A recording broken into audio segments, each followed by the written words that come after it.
sa supply room. Ibalik lahat ng armas nyo, disarmahan kayong lahat. Kasi wala kayong kakwenta-kwentang mga polis. Wala kayong kakwenta-kwentang to serve and protect mga sinungaling.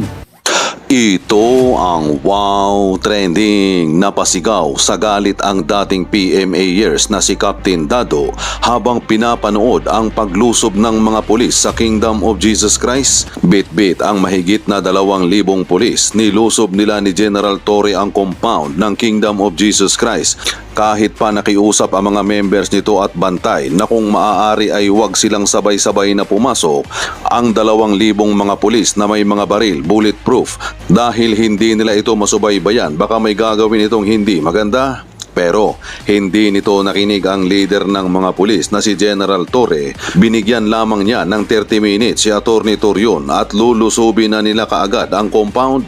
Patay ang isang miyembro ng Kingdom of Jesus Christ matapos na matirgas sa bandang likod ng gate. Dito kasi pumasok ang ibang mga pulis dahil pinapalibutan nila ang lahat ng pwedeng daanan. Makikita sa larawan na ito na may makapal na usok na klaro dahil madilim at merong ilaw. Kinundi na ito ng mga netizen dahil ayon pa sa kanila, grabe naman ang ginawa ng mga pulis kahit alam naman nila na hindi naman armado ang mga taga-KOJC. At papayagan naman silang makapasok ng mapayapa basta't dumaan lang sila sa tamang paraan. Pero ang nakakalungkot ay ang ibang mga media ay tila ba walang pake sa nangyari kung sa panahon ni former President Rodrigo Roa Duterte ay adik na mga pasaway at drug lord ang tinitira ng mga pulis. Ngayon, sa Bangag administration ay iba na. At ang mga vloggers naman ni Marcos Jr. ay natuwa pa sa nangyari. Ayon pa kay retired PMAers Captain Dado na dapat tanggalin na yung PNP na yan at palitan na ng bago. Dahil matapos anya dublihin ang sahod nila noon ni former President Rodrigo Roa Duterte ay tila ba nakalimutan ng mga pulis na ito ang kanilang motto na to serve and protect. Komento pa ng mga netizen na wala talagang respeto yan si General Diwata sa mga kausap niyang mga senador at lawyer ng KOJC. Oo lang siya ng oo pero pagtalikod ng tao, sige pa rin siya ang gusto niyang gawin. Hayop talaga. Kabayo yan si Torre, hindi taong kausap. Kanino ba talaga kayo mga pulis? Sa taong bayan ba o sa mga politician na trapo? Dapat siguraduhin na wala nang makakabalik na Marcos ulit. Pinatunayan na ng anak na wala talaga silang kwenta mula sa tatay hanggang sa anak. President of the Republic, no? Walang mapag-asa kay BBM, no? So, yung susunod na presidente, yung susunod na mga batch ng senator sa 2025, sa susunod na DLG, o sa susunod na mga pinuno ng bansa natin, kinakailangan kuhanin niya yung pangalan ng lahat ng PNP na yan, lahat ng involved na yan, because lahat sila, sa libro ko, sa standard ko, you should all be separated from the service. Wala kayong kakwenta-kwentang mga polis. Hindi pwedeng dahilan yung sasabihin ninyo, sumusunod lang kay Sotos. No! It's not a reason. Hindi.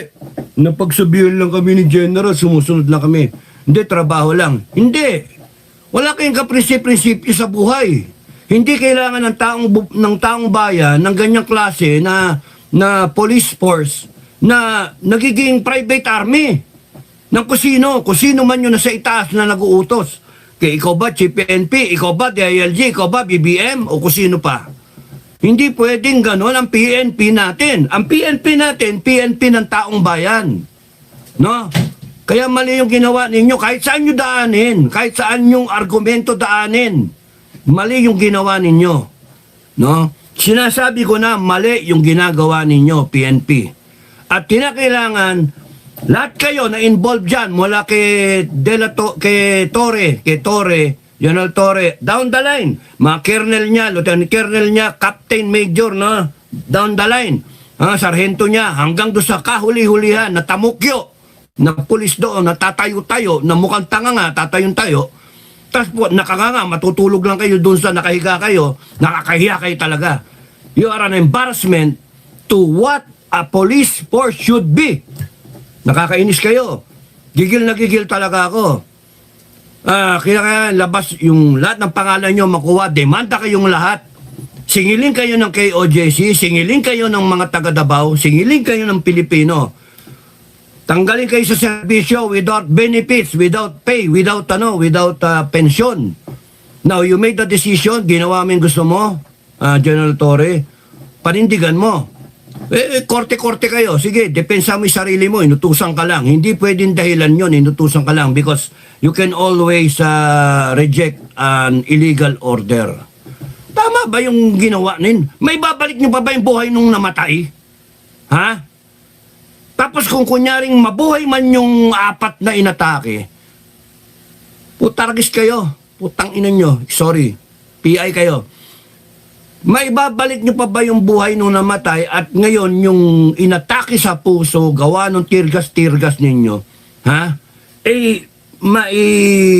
Paano kung gulay yun? Paano kung naging gulay yun habang buhay? Mga walang iya kayo? Putang ina nga pulis kayo? Hayop kayo?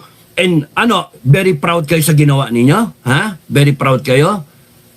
You feel pride in your unit, in your organization? Mga ina nyo? Wala akong pakialam, pakulong nyo ako, kasuhan nyo ako, tangina ninyo. Gusto niyo magkaroon ng demarcation kung ano yung matino at hindi yung matino. Doon kayo sa hindi matino. And we will take the side. Tangina nyo. We will take a side. Hayop kayo. Mali yan eh.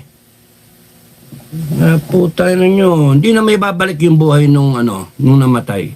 Tapos yung trauma ng mga taga KOJC. Hayop kayo. Isang tao, 5 tao gusto nyong hulihin. Mali pa yung papeles ninyo. Nasa Pasig yung tao, nandiyan kayo sa Davao. Anong elsewhere yung pinagsasabi ninyo? Hayop kayo. Gagamitan nyo ng excessive use of force. Tarantado kayo. Yung holy ground yun. Holy ground. Ha? Kingdom of Jesus Christ. Tarantado kayo. You went in on live pucha inatake nyo Kingdom of Jesus Christ. Anong pinoproject ninyo? Ha? Mga demonyo kayo? Nakakahiya kayo. Ang sa akin, kung magkakaroon ng investigasyon, kung yung mga legal remedies ay hindi mag-work at talagang gaganyanin pa ang taong bayan, let's draw the line, no? Yung lahat kayo, dapat kayo tanggal kayo sa serbisyo. Lahat kayo. I don't give a shit kung lahat kayo. I don't give a damn kung lahat kayo. Matanggal kayo sa serbisyo. Because we do not need yung ganyang klase na mga mabababang rangko hanggang sa general na polis na hindi na alam kung anong tama at mali. Ha? May namamatay na eh. Ganyan yung asal ninyo. Tapos yung doon nakatira, yung papasukin. Mga hayop kayo. Tapos titira-tira kayo dyan kayo sa loob, parang inyo yung property. Wala na kayo respeto sa private property. Tarantado kayo. Tanginan nyo, hayop kayo Mga wala kayong kakwenta-kwenta. At yung mga tao, huwag kayo matatakot. No? Pilipino rin yung mga yan, na inarmasan lang natin. Tayo nag-armas. Tayo. No? Kaya tayo rin, pwede nating bawiin lahat yan. Putragis yung mga yan. At kung yung leadership ng PNP ay kukonsintihin nyo yung ganyang asal, kinakailangan lahat kayo tanggalin na. Lahat kayo. I am calling for the disbandment of the whole PNP organization. Kasi mula nung tinatag kayo, panay problema ang binigay ninyo sa bansa natin. Dinidepensahan ko na nga kayo eh. Ayaw ko na madama yung mababait eh. Ayaw ko madama yung mababait. Pero tignan yung ginagawa ninyo. Kaya nga kinakailangan, lahat ng matitinong PNP dito sa banda dito, sa kaliwa, lahat ng mga mawalang niya dito sa kanan. Tanggalin na natin, ayusin natin. Na? Hindi pwede yung ganito tayo eh. Putaragis tayo mga sinusweldohan ng taong bayan para mamatay yung taga KOJC? Ha? Para lusubin ninyo yung KOJC? Para gawin ninyo yung gusto nyong gawin? Sinusweldohan kayo ng taong bayan para lapastanganin ninyo? Ha? Ang konstitusyon? Ang rights ng mga tao? Hayop kayo? Kaya nga yung PNP na yan, Kung panay problema lang ibibigay ninyo, na-involve kayo sa Pogo, na-involve kayo sa droga, nag-involve kayo kung saan-saan, tapos ngayon involve kayo sa KOJC, kung ano-anong problema ang ginagawa, no, hindi nyo alam kung ano yung papatupad din yung mga batas. Mga walhayop kayo. Disband na lang kayo. Ako mismo, I will support a call to disband the entire PNP organization. Palitan kayong lahat. I don't give a damn na kunyari, ipaubaya muna sa PNP yung Marines nila, Philippine Marines. Mga snappy naman yan. Kayo na muna nga hawak, kayo na muna mag-law enforcement. Hanggang sa magkaroon tayo ng panibagong organization, panibagong PNP. At yung remnants dyan, i-validate ng gusto, i-proseso ng gusto. Unang-una, kinakailangan i-renounce ninyo. Sabihin nyo lang, survey, entire organization. Ang nangyari sa KOJC ay mali. Yes or no? Pagka sumagot kayo ng yes, tanggal ka sa serbisyo. Hayop kayo? Sasabihin nyo pang tama yun? Pagka sinabing no, mali yun. Mali yung ginawa sa KOJC. Liga, dito kayo. Bakit mali? Bakit sa tingin mo mali? Sige, kwentuhan mo ako, bakit mali? Pagka mali yung rason mo, tanggal ka rin sa serbisyo. Pupulis kayo, hawak kayo ng baril, tapos hindi nyo alam kung anong rason o bakit kayo nandyan. Madadama yung buong organization ngayon. Ang sama-sama ng pananaw ng mga tao sa pulis natin. In fact, noon pa nga we're trying to salvage the situation. We're trying to blog about a good PNP na maasahan. And here you are, putragis, sinisira ninyo. Kayo mismo. Organization nyo yan Tore, organization mo yan. Mahiya ka. Sumusunod ka lang sa tignan mo yung mga tao. Paano yung mga nakagano yung mga tao mo? Paano yung mga nakayuko? Hiyang-hiya to sa ginagawa nila. Putragis kayo.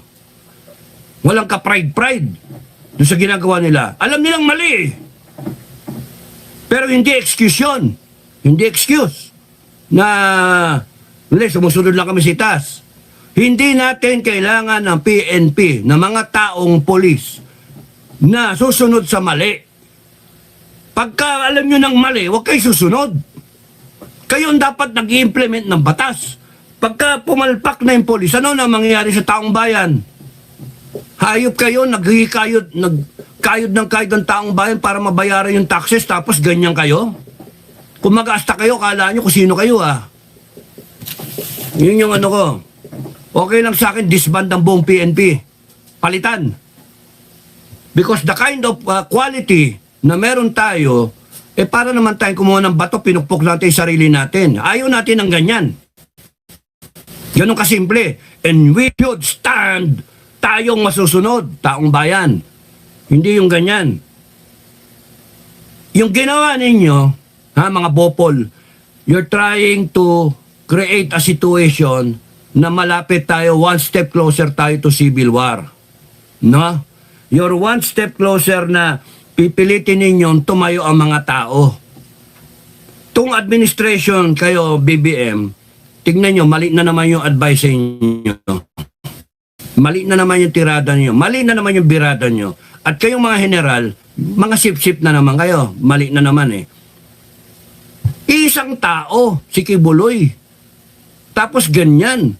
Papasukin yung KOJC compound, tapos papakita kayo ng ganong style, mga nakadebaril pa kayo, putragis.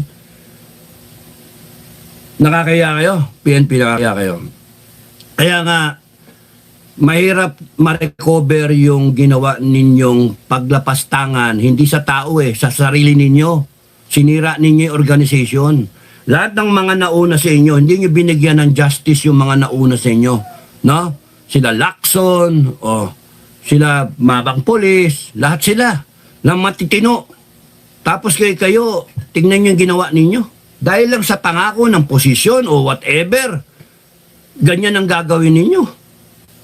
Kaya nga taong bayan, ang tamang solusyon dyan, kung ang pinag-uusapan, hindi panay ngak-ngak lang, hindi panay ganun-ganun lang, ang tama dyan, ang solusyon, lang tayo. Yung, let's call for the abolition of the PNP. Abolish! Abolish! disband, tanggalin. And everyone, no, lahat kayo, turn over nyo lahat ng firearms nyo, ibalik lahat sa supply room, ibalik lahat ng armas nyo, disarmahan kayong lahat. Kasi wala kayong kakwenta-kwentang mga polis. Wala kayong kakwenta-kwentang to serve and protect, mga sinungaling. To serve and protect, kayo pa ngang tinik sa ulo ng mga taong bayan. I-abolish kayo as an organization at palitan na lang kayo. Yun yung tama. And I do hope magkaroon ng gera para, Diyos ko, wag naman sana. Magkaroon ng para umabante tayo because wala, paikot-ikot lang tayo. Ganito lang tayo ng ganito eh. Nakakasuyan eh. May kurakot kang mga politiko, may pulis kang mga abusado. Nantoko Anong klaseng bansa meron tayo?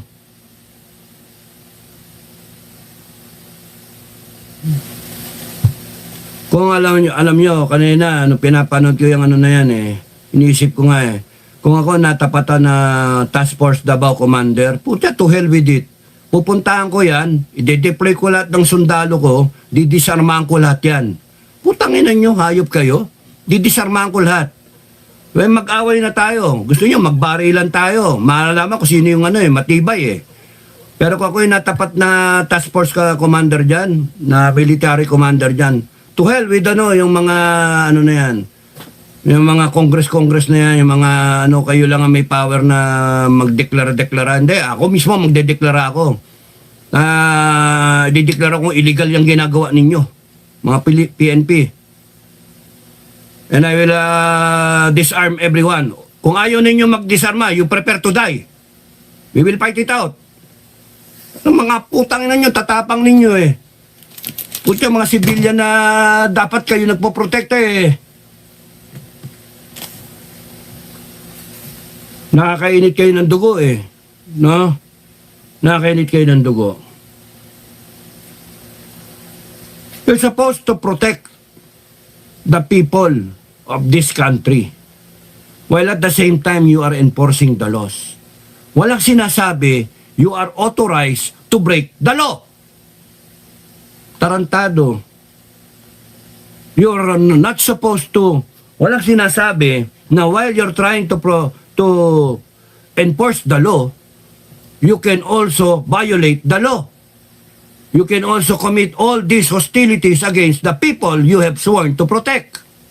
The people who are supposed to give you your salary every month. And here you are, all 2,000 plus of you, na walang pake. May natake na wala kayong pake. Mga hayop kayo.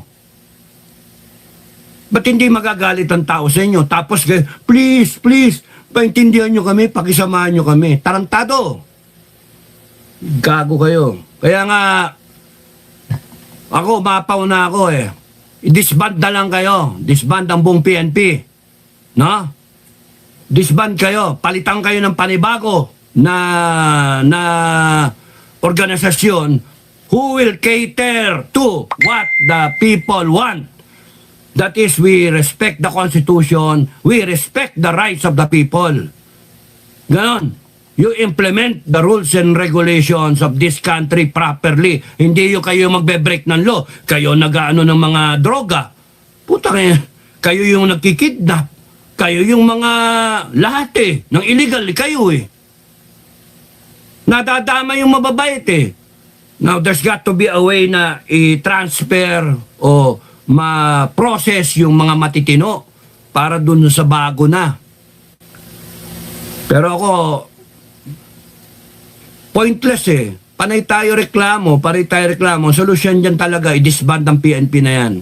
Philippine National Police, because failure is more of a heartache, it's more of a problem rather than an instrument for nation building. Paano magiging instrument ng nation building nung drug war panay mga polis yung involved na mga drug mga drug syndicate. Di ba?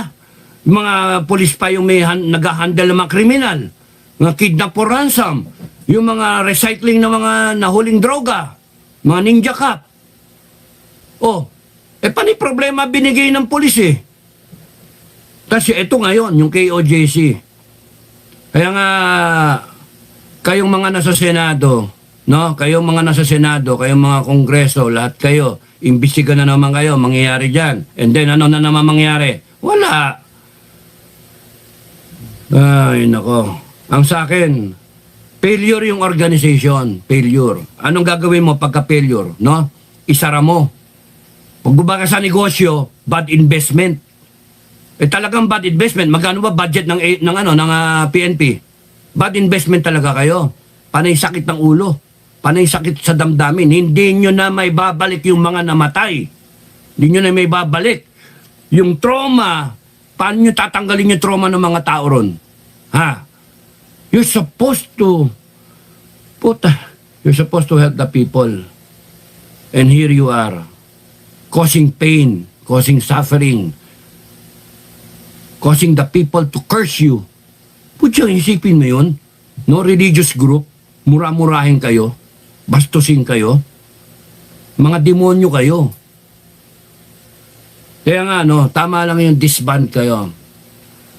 The next president, kung meron man, kung kunyaring maging presidente ka man, BP Sara, kung sakasakali kang maging presidente ka, malay natin, 2028 nga, di ba, kung tatakbo ka, or much earlier.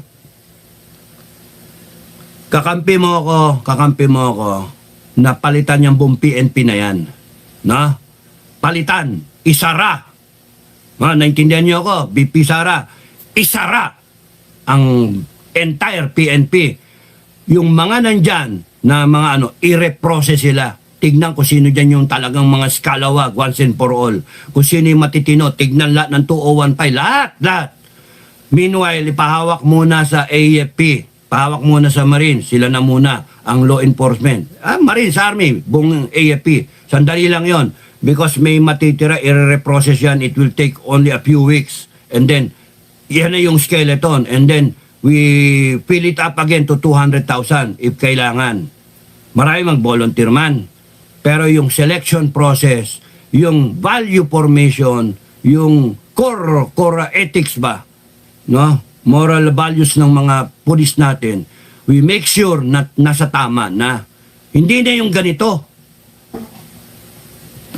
Sinusweldohan natin tapos ganyan, iiyak tayo dahil lang sa maatake tayo dahil sa kagaguhan ng mga yan. Putang na mga yan. Saan ba loyalty nila? Nasa isang tao ang loyalty nila. Yun yung mali. Dapat ang loyalty ng institusyon, no?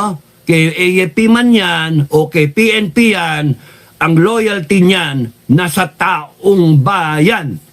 And that's the reason kaya sila nandyan. That's the reason why they are existing as an organization. To protect the people. Di ba? To protect the Constitution. Tignan nyo ginawa ng PNP. Anong Constitution na pinoprotect nila? Bina-violate nila yung rights ng mga tao. Wala silang pakialam. Putragis yan. Naturingan na PNP. Ha? No more. We shut them down. We shut them down. Anong ginawa nun sa PC? Ha? Anong ginawa nun? Doon sa PC ni Marcos Sr. na abusado. Noon, sorry, doon sa mga mababait. Pero at that time, the perception was sobrang abusado ng PC at that time. Why? Because they implemented martial law. And nung panahon na yon, ay nakita ko yung yung transition, nag-create ng bata si General Gutang, Congressman Gutang na classmate ni Canyeso, Class 56 Academy, PNP law. At saan nangyari? Yung PC, inilipat. Ang tanong ko kagad kay Sir noon, Sir, nililipat nyo lang yung abuso. Hindi pa nagiging unit yung PNP, abusado na kaagad yan. Di ba? Pinalitan lang yung pangalan. So yung pa rin yung unit. Yung pa rin yung abusado na organization. Sir, magiging problema yan. Sabi ko sa kanila, Sir, magiging problema yan. Pinalitan nyo lang yung pangalan eh. Eh kami nga, nakakasabay namin yung mga PhilForce, yung mga INP, nakakasabay namin yung PC. Eh lahat ng reklamo ng mga civilian sa kanila Sila yung abusado Sila yung ratatatat, indiscriminate firing, may mga tinatamaan. Sila itong, akala mo na ambush, na flat tire lang pala, ratatatat, patay yung mga tao. Sila yung kumukuha ng manok. Kaya nga ayaw kong ma-identify sa kanila. Kaya laging sinasabi, dapat suot yung musang. Kasi pagka hindi mo suot yung musang, mapagkakamalang kayong mga PC. At that time, yung pa. 1990, naging batas, ayan na. Ginawa from Philippine Constabulary, ginawa ng Philippine National Police. Kineri over. What do you expect? Ayun, hanggang ngayon, 2024, problema ang PNP. Kasi carried over yung masamang ugali. Sino ba nagpapasabong nung araw? Sino ba nagpapaweting? Sino ba yung mga gumagawa ng illegal logging? Panay PC. Sino yung mga nag-gun running? Sino yung mga nag-smuggling? PC. Sino nagparami ng rebelde? PC. Tangino yan. Kaya nga, failure yung organization. Kunwari pa tayo, nakailang gastos na tayo dyan. Meron pa tayo mga moral ek na yan na pinagsasabi ng mga character formulation, etc. Wala. It's the same, baloni. Isang kaing na pinalitan mo lang ng pangalan. Ito, kaing na itlog. Kaing na mga bugok na itlog pala. Inilipat mo, pininturahan mo, ginawa mong balot. Wala pa rin. Bugok pa rin yung loob Kahit pinturahan mo ng pinturahan ng pula, palabasin mo ng palabasin na mga balot ito, high quality na balot. Pag binuksan mo, mamumura ka ng taong bayan, ng customer. Putaragis ka bulok naman itong binibenta mo. Ayun, bulok ang PNP. Yun yung history. Napakasimple. Kahit bata maintindihan yan, na bugok na yung organization, no? Ang ginawa nila para ma-recover ng tiwala ng taong bayan kasi people power na after EDSA 1 na kailangan i-transform ang PNP ni Ramos. Head ni Ramos. Kaya nga alam ko hindi tamang official si Ramos because sa kanya siya ang head ng PNP. Nag-ambisyon pa maging presidente ng Pilipinas. Kaya palpak si FBR. Because yung mismong tao na sa ilalim niya, PNP, PC, INP, at that time, under sa kanya as a major service branch ng AFP, under Bear. Nawala si Bear, inimbestigahan, panik si Ramos. Integrated pa rin yung yung PC, INP. After ng people power, baguhin yung pangalan, ayun, gagawing Philippine National Police, civilian in nature. Putragis. Yung PC nga noon civilian na nga in nature noon Hindi lahat wag magtatampo yung masasama, yung mababait. No? Hindi lahat ng PC mga walang ya. Maraming nag-retire na mahirap. Marami. Matitino, may dangal. Pero maraming mga loko-loko na na-carry over from PC ginawang PNP and so on and so forth. Maniwala kayo sa putragis na yan. Kaya ang that's the root of the problem. We are insisting that the PNP can be a trusted organization, pero kung titignan ninyo, simula't mula pa, may problema na yung organization. Binago lang yung pangalan. Bugok na kaing ng itlog. Hawa-hawa.